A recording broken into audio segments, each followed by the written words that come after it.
Assalamualaikum warahmatullahi wabarakatuh. Selamat datang teman-teman semuanya. Di sini perkenalkan saya Cika Tika Dewi dari kelas PBASP 6.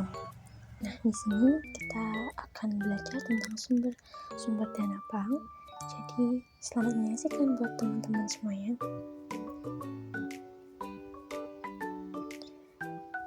Nah,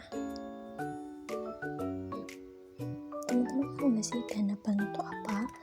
Dan mengapa dana bank dan apa saja sumber-sumber dana yang ada di pada bank. Jadi yang pertama, dana bank itu adalah uang tunai yang dimiliki bank ataupun aktiva lancar yang dikuasai bank dan setiap waktu dapat diuangkan.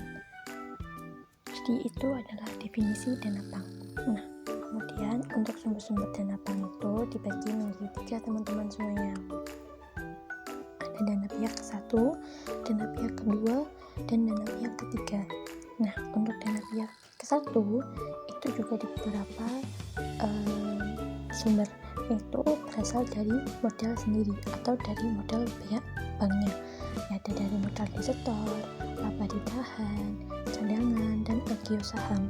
Kemudian untuk dana pihak keduanya itu berasal dari dana pinjaman atau dari dana pihak luar, jadi bukan dari pihak banknya.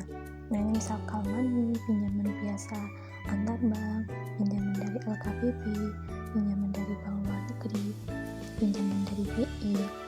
Intinya dana pihak kedua ini adalah modal tambahan yang bank itu pinjam dari pihak luar. Kemudian ada dana pihak ketiga, itu berasal dari masyarakat seperti giro, demand deposit, deposito berjangka, time deposit, dan tabungan atau saving. Jadi dana pihak ketiga ini pure dari dana dari masyarakat yang ingin melakukan pembiayaan gitu ya teman-teman di bank.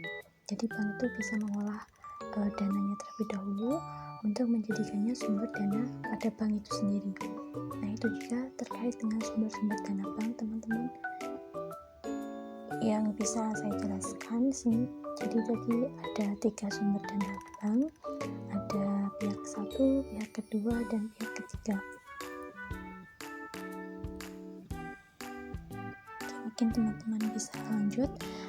Kemudian yang selanjutnya itu adalah manajemen dana bank.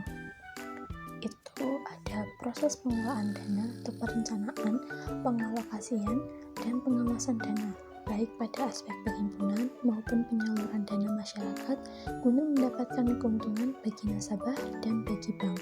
Itu dia salah satu pengertian manajemen bank. Kemudian ada prinsip manajemen dana bank. Itu ada kebutuhan dana jangka pendek yang dipenuhi dari sumber dana jangka pendek. Kemudian ada kebutuhan dana jangka panjang dipenuhi dari sumber dana jangka panjangnya. Itu dia dari prinsip manajemen dana bank, teman-teman. Kemudian di sini tujuan manajemen dana bank itu ada 3. Yang pertama itu untuk mencapai tingkat profitabilitas yang tinggi. Kemudian yang kedua untuk menjaga dan mempertahankan tingkat likuiditas agar tetap aman. Dan yang terakhir itu ada untuk menjaga kepercayaan masyarakat atau nasabah. Nah, kemudian ada biaya dana bank. Apa sih biaya dana bank itu? Merupakan sejumlah dana yang dikeluarkan bank untuk setiap rupiah dana yang dihimpun dari berbagai sumber sebelum dikurangi dengan besarnya likuiditas wajib, reserve requirement. Itu dia pengertian dari biaya dana bank, teman-teman.